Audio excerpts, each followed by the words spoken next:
بسم الله الرحمن الرحيم. الحمد لله رب العالمين، والصلاة والسلام على أشرف الأنبياء والمرسلين نبينا محمد وعلى آله وصحبه أجمعين.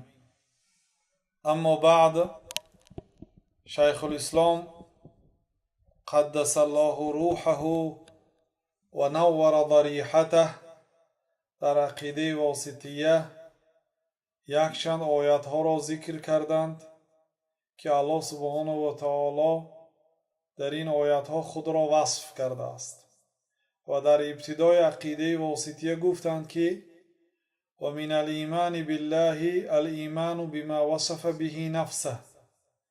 از جمله ایمان آوردن به الله تعالی این است که ایمان آوردن به آن وصف هایی که الله تعالی خود را وصف کرده است. مادامی که الله تعالی در قرآن خود را وصف کرده است، ما هم وصف میکنیم من غیر تعطیل. آن وصف های الله تعالی کرده را بیکار نمیکنیم. مادامی که الله تعالی خود را با همین وصف کرده است، ما هم اثبات میکنیم، بیکار نمیکنیم. نمیگوییم که الله تعالی این گونه صفت ندارد و تحریف هم نمی کنیم، حرفاش تغییر نمیتیم. و جای استولا نمی گوییم، لام اضافه نمی کنیم و این چنین تشبیه هم نمی کنیم. به صفتهای مخلوق ها مانند نمی کنیم و تکییف هم نمی کنیم. چگونه است این صفت الله سبحانه و تعالی چه خیل باشد نمی گوییم، تکییف نمی کنیم، یعنی کیفه نمی گوییم، چگونه است نمی گوییم، بلکه چه خیلی که الله سبحانه و تعالی خود را وصف کرده این گونه وصف میکنیم. و شیخ الاسلام رحمت الله علیه بعد آیت الرحمن علی العرش استوا را ذکر کردند که در صحبت گذشته کمی به این آیت روشنی انداختیم که الله تعالی در این آیت میگوید که رحمان بر بالای عرش قرار گرفت و تفسیری از صحابه ها و تابعین و امام بخاری رحمت الله علیه و جمهور سلف و همه سلف، بلکه آن تفسیری که آمده است به معناهای استقرار، قرار گرفت، برآمد، عالی شد، به 4 معنا آمده است که این را ابن جریر طبری با سند از صحابه ها و تابعین و علمای سلف نقل کردند و اینچنین ابن کثیر رحمت الله علیه هم. بعض برادرها اهل علم هستند ولی میگم که بدبخت گفته گپ زدیم، میگم که بدبخت ها استوا را استقرار تفسیر میکنند. نخواد امام بخاری بدبخت باشد، نخواد حضرت عمر بدبخت باشد، نخواد حضرت عبدالله ابن عباس بدبخت باشد.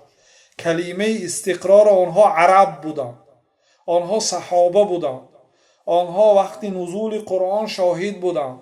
کلمه استوا را ترجمه کردند، تفسیر کردند. اللهم فقهه فی الدین و علمه التأویل. پروردگارا به این عبدالله ابن عباس علمی تفسیر ده و در علم فقه این را در علم فقه فقه گردان، فقه در دین و مفسر قرآن بگردان. گفته دعا کردن. به برکت دعای جناب رسول الله صلی الله علیه و سلم عبدالله ابن عباس لقبشان ترجمان القرآن بود. یعنی وقتی که ما به این ترجمه ها طعنه میزنیم، ما باید از الله تعالی ترسیم. وقتی که یک کس بدبخت میگوید، حالا که وی گپی نو نیست برادرها، این سخنهای صحابه های تابعین است. وقتی که ما ترجمه استوا رو نقل میکنیم، سخن صحابه ها، تابعین، علما، از جمله امام بخاری، امامی که متفقون علیه تمام مردم مسلمان حدیثاش قبول میکند، عقیدش هم باید قبول کنیم. امام بخاری در بخارا تولد شدند، 100% ما در عقیده امام بخاری هستیم. امام ابو حنیفه هم در همین عقیده هستند. فقط این بعض پیروها عقیده امام ابو حنیفه را به عقیده ماتوریدی که بعدی 200 سال امام ابو حنیفه به دنیا آمد با عقیده ماتوریدی عقیده ابو حنیفه را میشناسند و وقتی که ما نقل کنیم که ابو حنیفه در عقیده سلف بود میگن که در حق ابو حنیفه تهمت است. میگن ابو حنیفه به قول بعضی استادان ما حضرت انس را دیدند و 2 حدیث روایت کردند. اگر و برخی از علما میگن که ندیدن حضرت انس را و اگر این ثابت باشد انس را دیدن ثابت باشد امام ابو حنیفه تابعین هستند. در صورت ندیدنشان تبع تابعین هستند و یکی از بزرگان تبع تابعین هستند. اگر تبع تابعین گوییم، اگر تابعین گوییم خردسالترین تابعین هستند. برای آنکه امام ابو حنیفه سال 80 به دنیا آمدن، حضرت انس سال 93 در یک روایت از دنیا گذشتند. یعنی در 13 سالگیشان دریافت کردنشان ممکن است. برای آنکه در سن 5 سالگی انسان از استاد روایت کند روایتش مقبول است. خیلی که محمود ابن ربیع رضی الله عنه گفت که عقلت مجتا من النبی صلی الله علیه و سلم مجتا مجها فی وجهی. من از پیامبر صلی الله علیه و سلم در یاد دارم آن آبی که جناب رسول الله صلی الله علیه و سلم به دهنشان گرفتن و بر رویم پوف کردن و حالا که و انا ابن 5 سنین، حالا که من 5 ساله بودم. این حدیث در بخاری هست. امام بخاری رحمت الله علیه باب متى يصح سماع الصغير گفته در صحیح بخاری. باب در این باره که کی درست است شنیدن خردسال، یعنی کودک نابالغ از چند سالگیش میتونه علم شنود و آینده روایت کند، روایتش مقبول است. یعنی گفتن از سن 5 سالگی است. و امام ابو حنیفه 13 ساله بودن وقتی که حضرت انس گذشته و حضرت انس شما میدونید که در عراق زندگی کردند در آخرهای حیاتشون و امام ابو حنیفه عراقی هستند. 100% امام ابو حنیفه از عراق هستند، از شهر کوفه. در کوفه به دنیا آمدن، در بغداد وفات کردند. تکرار میکنیم که امام ابو حنیفه عرب هستند. اون سخنایی که قیل خودش صیغه تمریز است. این در نزد علمای حدیث این صیغه قبول نیست. صیغه بیماری قیل گفته شده است. حتی گویندش معلوم نیست. گفته شده است که یکی از باباهاشون از کابل و قیل بابل. بعضی ها گفتیم که نه کابل نه بابل. این بابلش درست است. برای اینکه بابل هم در عراق است. که انسان باباش از بابل باشد و بعد پدرش با از کوفه باشد میشد. مثلا کابل بابل همش مقصد بابل و کوفه اینا همش در عراق است. ممکن است که باباش مثلا در بابل زندگی کرده است، پدرش در کوفه زندگی کرده است و خود امام ابو حنیفه رحمت الله علیه در بغداد از عالم چشم پوشیده. یعنی عرب هستند. خب مقصد امام بخاری امام ابو حنیفه یعنی احتمالی واخوردن با انس و روایت کردن از انس را دارند. بعضی هم میگن که بله واخوردن ولی روایت نکردن. لیکن استاد ما شیخ محمد میگویند که حضرت انس را ابو حنیفه رحمت الله علیه واخوردند و 2 حدیث روایت کردن. با این تابعین میشه. و امام ابو حنیفه 100% در اصول در مذهب اهل سنت و الجماعت و در مذهب سلف بودن و در بعضی مسئله های فروع اگرچه مسئله های عقیدوی هست بعضی علما رحمت الله علیه میگن که این فروع است، میگن در فروع خلاف کردن و لیکن عقیدهشون در مسئله استوا و در دیگر مسئله ها طبق مذهبی سلف هستند و امام بخاری و امام ابو حنیفه هر دوشون در یک عقیده هستند. بنابراین وقتی که شما به سلف طعنه میزنید یا یک شخصیتی که همراهی شما بی‌آدابی کرده است، شما به او طعنه میزنید و لیکن طعنه شما به تمام سلف از جمله به امام بخاری که 100% در عقیده سلف ده. ما در عقیده محمد ابن عبدالوهاب نیستیم. ما دوستدار و این خیلی گوییم یک مخلصی محمد ابن عبدالوهاب هم نیستیم، برای آنکه محمد ابن عبدالوهاب با آن درجه عالمی واهمه که یعنی انسان به درجه بلند بزرگ شمارد و حتی به نسبش را هم با اون کس دهد، ما راضی نیستیم. استادای ما امام بخاری و شیخ الاسلام ابن تیمیه و دیگر سلف از ما محمد ابن عبدالوهاب چی نداریم؟ مقصد سخت اعتراف نداریم. یکی از عالم ها بودن. وهابی عموما نسبتی غلط است. اولش اینکه نام محمد ابن عبدالوهاب محمد است. دومش اینکه نام پدرش هم عبدالوهاب است. پدرش پاره‌خور بود. خیلی که بعضی علما رحمت الله علیهم قاضی پاره‌خور بود. ما بزرگترین عالما را پیروی داریم. بله ما محمد ابن عبدالوهاب یکی از عالم ها بود، یکی یگان از پیش خدا یگان نویگری نکرده است. فقط وقتی که در قلب انسان بغض و حقد باشد همه چیز را به یک کس نسبت میدهد. نگیرید سخن محمد ابن عبدالوهاب، لیکن سخن امام بخاری گیرید، سخن حضرت عمر گیرید، سخن عبدالله ابن عباس گیرید، سخن سعید ابن مسیب گیرید، سخن امام مالک گیرید، سخن سلف صالح صحابه ها تابعین تبع تابعین گیرید. سخن محمد ابن عبدالوهاب نگیرید. برای چی؟ برای اینکه سخن محمد ابن عبدالوهاب اصلا سخن ندارد. هر چیزی که میگه نقل است. اگر از پیش خدا یک سخن گوید خلاف قرآن باشه، خلاف سنت باشه، خلاف قول صحابه های تابعین و تبع تابعین باشه، کی گفته سخن این نگیرید؟ گفته اصلا ما اگر اهمیت داده باشد سخن محمد ابن عبدالوهاب نمی بیاریم همچون شاهد. برای چی؟ برای که متأخر است، در عصرهای بعدی زندگی کرده است، سالهای 1100. برای چی وقتی که مادامی که ما بزرگا داریم، بزرگترین عالم ها داریم، از متأخر روایت کنیم؟ بنابراین ما الله سبحانه و تعالی را برادر عزیز وصف میکنیم. چه خیلی که الله تعالی خود را وصف کرده است، نه بیکار میکنیم، نه تغییر میدهیم، نه تحریف میکنیم، نه تشبیه میکنیم. ما صفاتهای الله تعالی را به صفاتهای مخلوقات مانند نمیکنیم. سبحانه، الله تعالی پاک است. ولم یکن له کفوا احد. با الله تعالی کسی و چیزی برابر نیست. لیس کمثله شیء. مانند الله تعالی چیزی نیست.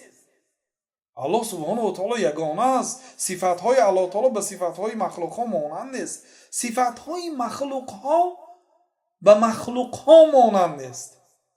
بعضی مخلوق ها از بعضی مخلوق ها صفاتهایش فرق میکنه. چگونه صفت خالق و مخلوق؟ بنابراین انسان با عقل و با علم به سخنهای بزرگان نگاه کنه. هر کس بدبخت نگوید فهمیده یا نفهمیده، بله آن آدمی که با شما مناقشه کرد، حرمت شما را که داملای کلان هستید و به جان نآورد، به خاطر بی‌آدابی او شده، تمام سلف بدبخت نگوید. از الله تعالی ترسید. هر چیزی که از عقیده سلف و از گذشتگان ما از صحابه های تابعین نقل میکنیم، او سخنی هم بزرگا از یگان ذره از پیش خود یگان سخن نمیگوییم، نقل است همش. خب شیخ الاسلام رحمت الله علیه آیتی الرحمن علی العرش استوى را آوردن. رحمان در بالای عرش برآمد، قرار گرفت، لیکن الله تعالی به عرش محتاج نیست و شرط هم نیست که الله تعالی به عرش چسبیده باشد. وقتی که ما بر بالای کرسی میشینیم، ما بر بالای کرسی نشستیم و ما حاجت به کرسی داریم، اما الله تعالی رو ما نمیگوییم که یعنی وقتی که الله تعالی بر بالای عرش است گوییم معنی اینه ندارد که الله تعالی در حالی بعضی ها گفتیم که مقصد الله تعالی بزرگ است و عرش الله تعالی رو احاطه نمی کند. ما نگفتیم که عرش الله تعالی رو احاطه می کند. عرش تمام مخلوقات رو احاطه کرده است. عرش دایره شکل است و الله تعالی بیرون از عرش است. بیرون از عرش است. الله تعالی بزرگ است. او رو یگان مخلوقات احاطه کرده نمیتواند. الله سبحانه و تعالی مکان دارد. صراحتاً یگان جای خلاف خود کلمه عین الله در صحیح مسلم پیامبر صلی الله علیه و سلام اون جاریه به زبان عربی دخترچه میشد، کمپیرک ترجمه کردین یا داملوی کلام. و کمپیرک نمیشد جاریه برادر عزیز. جاریتون دخترچه یا کنیزک.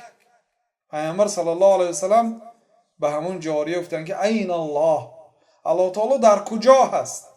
انا همین کلمه عینه خود دلالت میکند که الله تعالی مکان دارد. برای آنکه چیزی که با مکان وصف کرده نمیشود کلمه عینه رو استفاده برده نمیشود.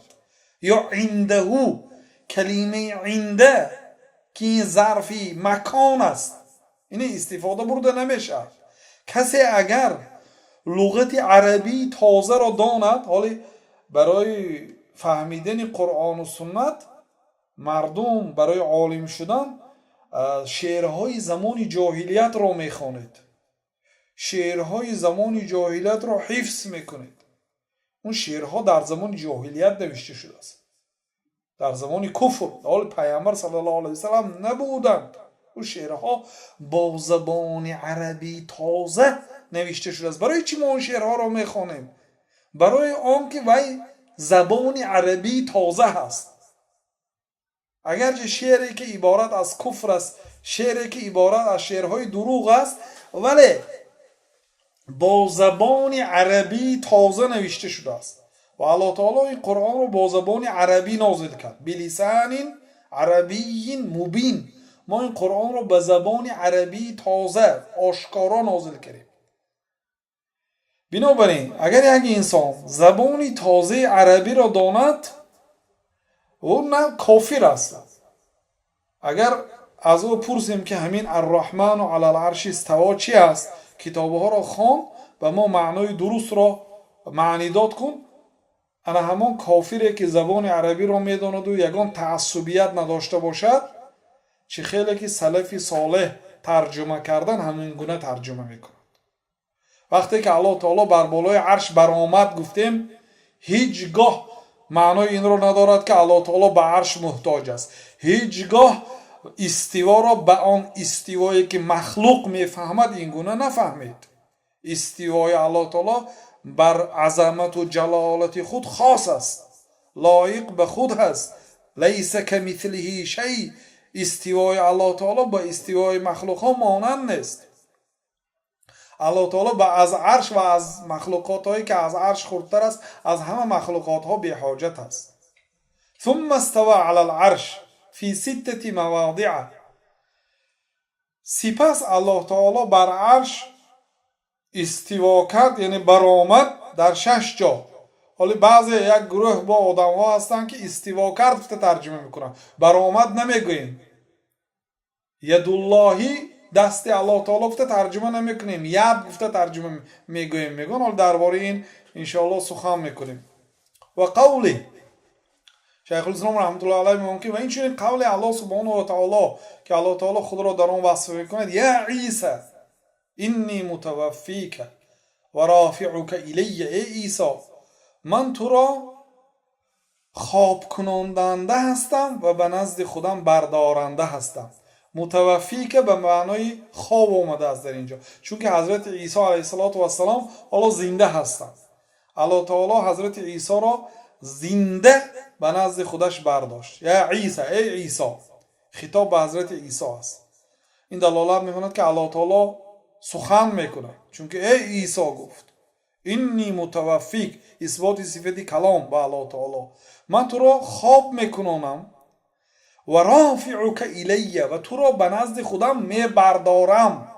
الیه، ایلا جاء محمد الى المسجد، محمد به مسجد آمد. ایلا یعنی مکان، به کجا آمد؟ به مسجد آمد. یا الی البیت، جاء الی البیت، به خانه آمد. به کجا آمد؟ به خانه آمد. رافعک الیه، بردارنده هستم تو را به نزد خودم. الیه به پیشم. و کلمه رافعک در لغت عرب فقط به معنای از پایان به بالا برداشتن را میگویند عرب ها.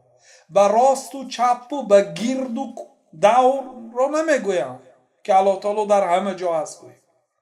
حالا انشاءالله در پایان می آیت هایی که الله تعالی همراهی شما هست، الله تعالی هر کجایی که شما باشه در آنجا هست میگوید، اون آیت ها رو معناهایش را میفهمونیم.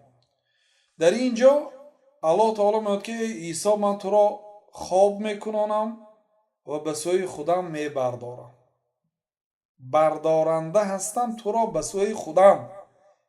در اینجا دو معنا هست که دلالت به علویت الله تعالی میکنه. الله تعالی به عالی بودنش ذاتاً و قدراً و قهراً، الله تعالی با ذاتش و با قدر و مکانتش. اهل بدعت میگن که الله تعالی بله ذاتی صاحب قدر عالی هست، مکانتش عالی هست، یعنی صاحب قدری بلند است، لیکن ذاتاً در بالا نیست میگن.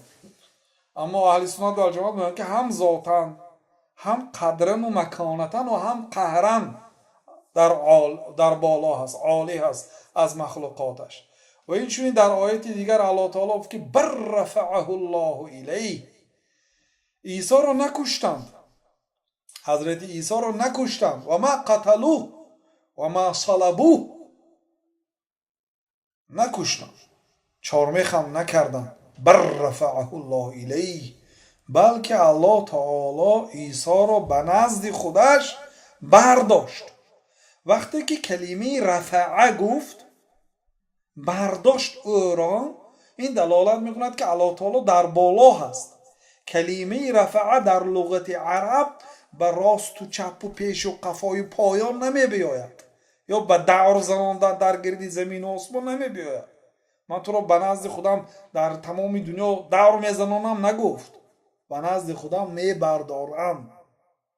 این آیت ها را بیهوده شیخ الاسلام رحمت الله علیه نآوردند. اگر شما به خاطر داشته باشید به تمام علمای 4 مذهب، از مفتی ها و قاضی ها، همه وقتی که عقیده واسطیه خوانده شد همه گوش داشتن، گفتن که یه حرف از همین کتاب یاوید که خلافی گفتی صحابه های تابعین و تبع تابعین باشه، من از او سخنم میگردم یگان کس رد آورده نتوانست. به همه آنها 3 سال مهلت دادم که در مدت 3 سال یه حرف یاوید که خلاف سخن صحابه ها تابعین تبع تابعین در همین کتاب من گفته باشم.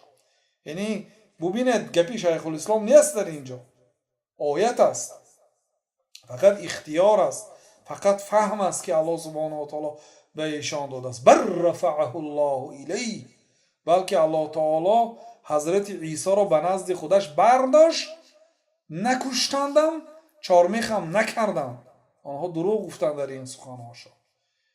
و در آیت دیگر الله تعالی گفت که الیه یصعد الکلم الطیب والعمل الصالح یرفعه. ببینید در آیت های بالایی کلمه رافعک و رفعه را آورد و در اینجا یصعدو گفت.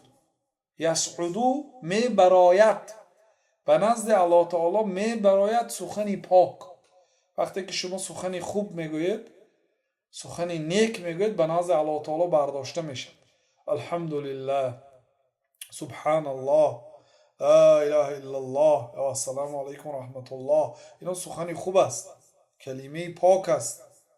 لا حول ولا قوة الا بالله، قرائت قرآن، ذکر الله تعالی، استغفر الله و اتوب الیه، اینها کلمه پاک است، سخنی خوب است. اینها برداشته میشه. کلمه یسعدو، الیه یسعدو در لغت عرب به معنای میبراید، یعنی به بالا، نه به راست و چپ و به پیش و قفای و به اطراف. الیه یصعد، به نزد الله تعالی میبراید سخن پاک. و العمل الصالح یرفعه، و عمل صالح را الله تعالی به نزد خودش میبردارد.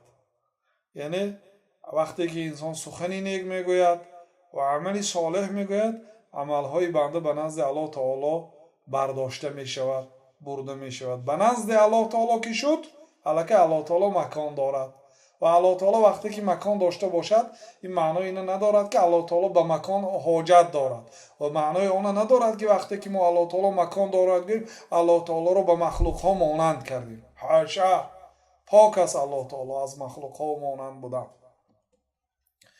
دیگر آیت شیخ الاسلام رحمت الله علیه ذکر میکنه: یا هامان ابن لی صرحا، یا هامان ابنی لی صرحا، ای هامان ابنی، بنا کن، ساز، عمارت ساز، لی، برای من. این فرمان فرعون است. هامان وزیر فرعون است. یا هامان ابن لی صرحا لعلی ابلغ الاسباب، اسباب السماوات فاطلع الى اله موسی و اینی لاظنه کاذبا. ای هامان، برای من عمارتی بلند ساز. صرحا یعنی عمارتی بلند، تا اینکه من برایم و درهای آسمان رو بینم، به سوی آسمان نگاه کنم چی؟ فاطلع الی اله موسی، اله موسی را، ذاتی که موسی پرستش میکند و مرا دعوت به پرستیدن آن اله میکند که آن الله است. فاطلع، ما آگاهی پیدا کنم که بینم چی؟ آیا در آنجا اله هست یا نه. و اینی لاظنه کاذبا، و من گمان میکنم که موسی دروغ میگوید. موسی دروغ میگوید در چی؟ در کدام سخنش؟ در آن سخنش که من پیغمبری الله هستم و در آن سخنش که الله تعالی در آسمان است. حضرت موسی گفتند که الله تعالی در آسمان است. بنابراین فرعون گفت که عمارتی بلند ساز، گفت نگفت که یا عالم یگان چی، یا که چغ زنیم، دور زنیم. اگر الله تعالی حضرت موسی در همه جا میگفتن، فرعون عمارتی بلند ساز نمیگفت، با آسمان برآمده الله تعالی رو نمیکافت. فهمیدید؟ این دلالت میکند که حضرت موسی هم گفتند که الله تعالی در آسمان است. بسیار دلالتی روشن و واضح دارد. آیت دیگر از سوره تبارک آوردن، گفتند که الله تعالی میگوید که امنتم من فی السماء ان یخسف بكم الارض فاذا هی تمور ام امنتم من فی السماء ان یرسل علیکم حاصبا فستعلمون کیف نذیر. آیا شما در امنیت هستید از آن ذاتی که در آسمان است؟ در آسمان است به معنایی که در داخل آسمان نیست، به معنایی که در بالای آسمان است. فهمیدید؟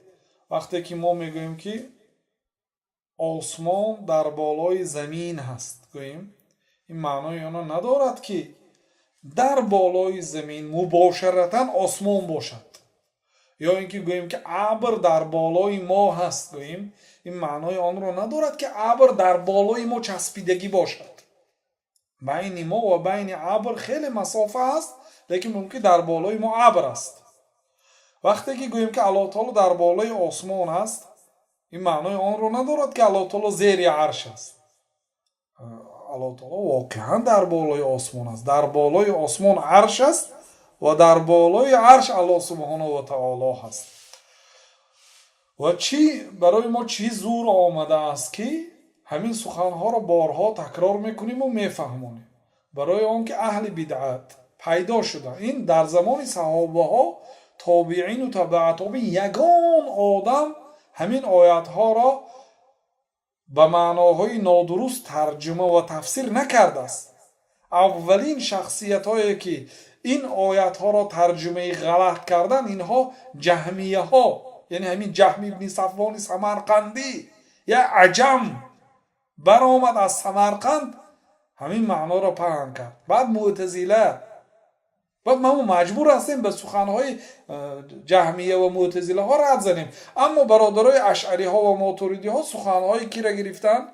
سخنهای معتزله و سخنهای جهمیه را گرفتند و رواج دادند. وقتی که رد میزنید خفه میشن. آخه برای چی شما سخن معتزله و جهمیه را گرفتید؟ از اینا سابقه ندارند. جهمیه ها و معتزله ها اولین شخصیت هایی که این آیت ها را ترجمه نادرست کردند. از اینها پیشتر هیچ کسی نگفت. برای چی شما سخنهای این اهل باطل گرفتید؟ سخن صحابه ها را گیرید.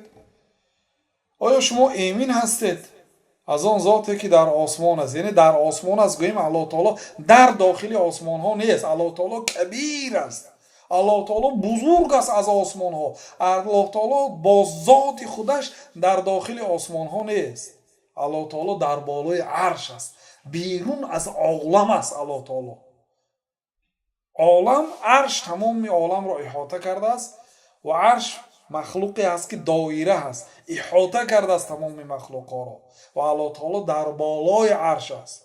الله تعالی را یگان مخلوق گردش را احاطه نکرده است. الله تعالی بزرگ است.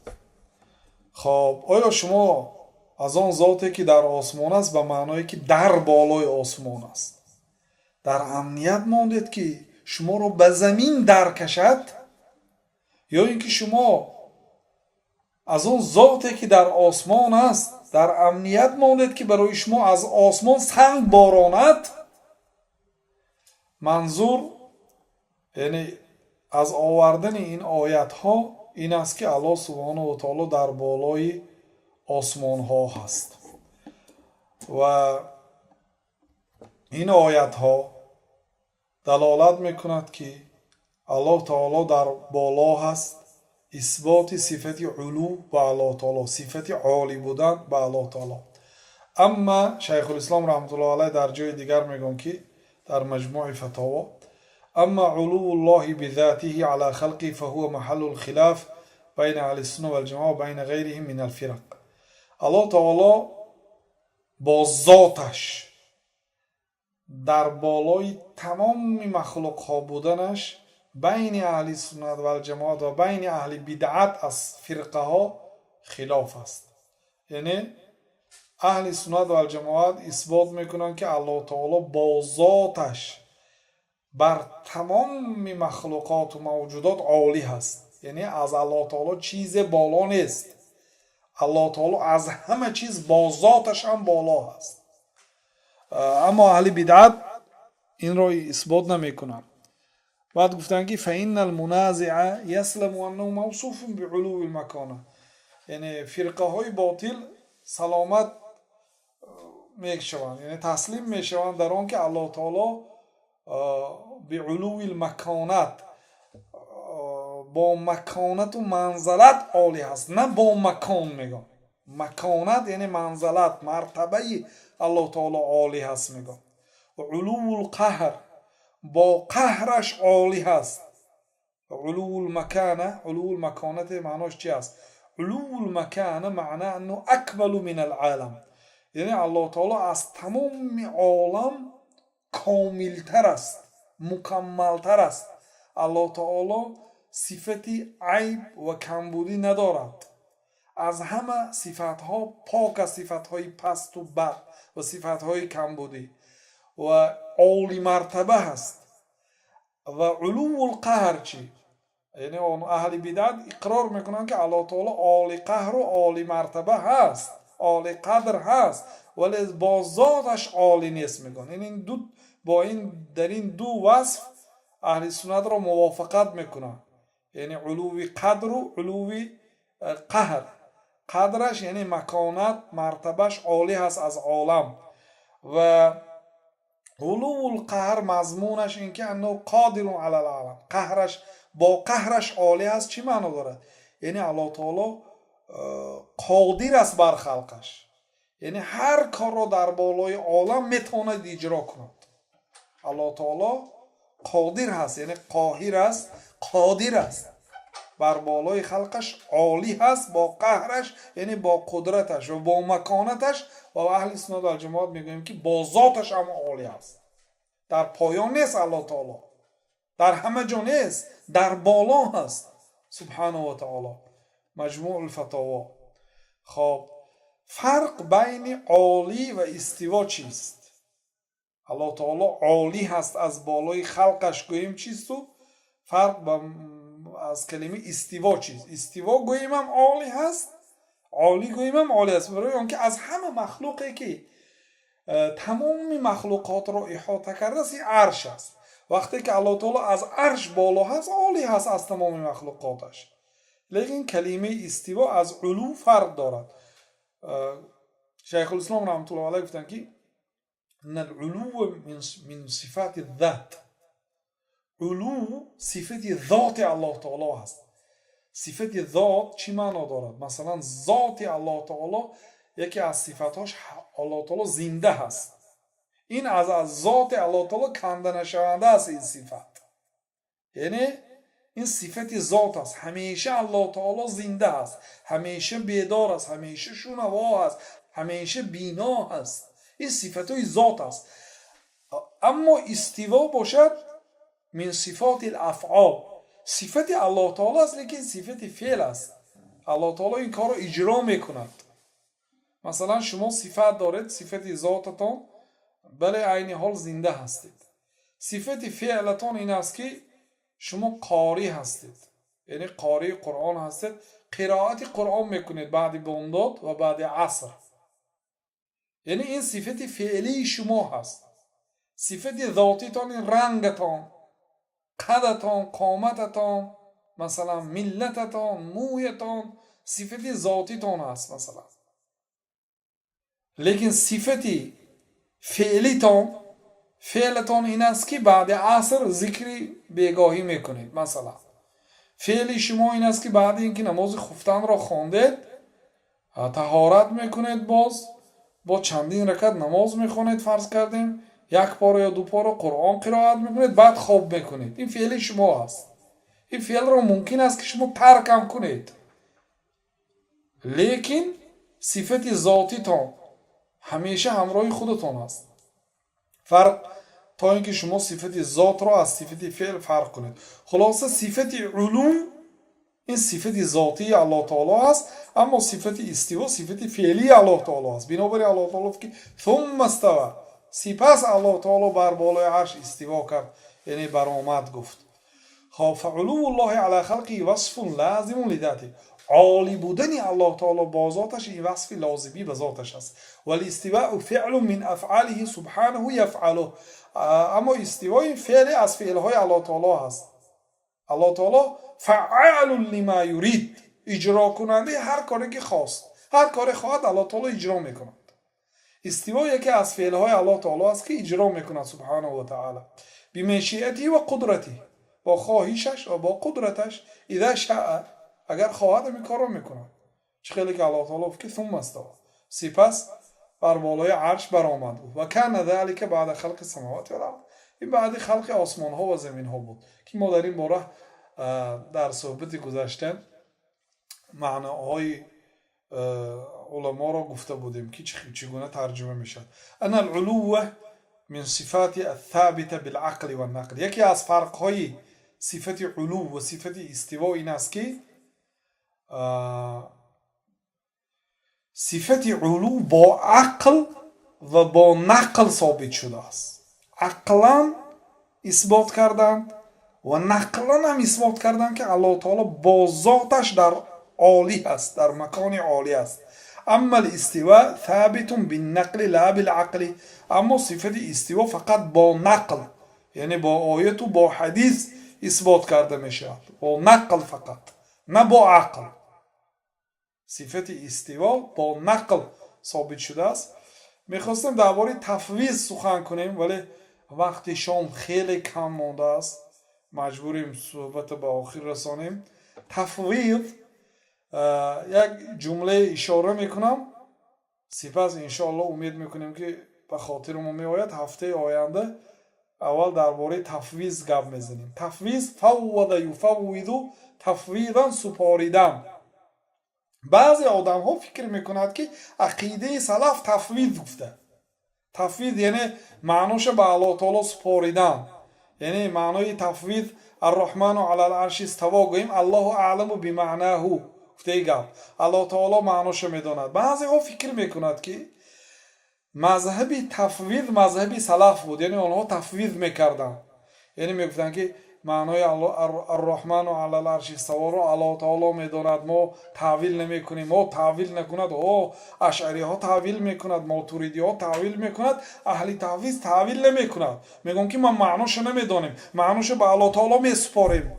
میگوید فکر میکنند که مذهب سلف است. این مذهب سلف نیست.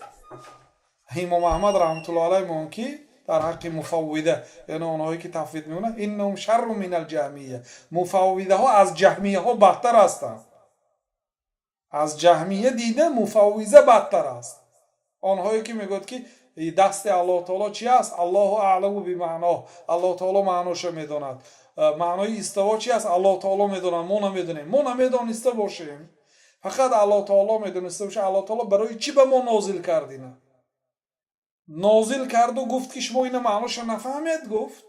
حالا درباره همین تفویض ان شاء الله صحبت آینده به تفصیل بیان میکنیم که تفویض این بدعت است، این مذهب سلف نیست.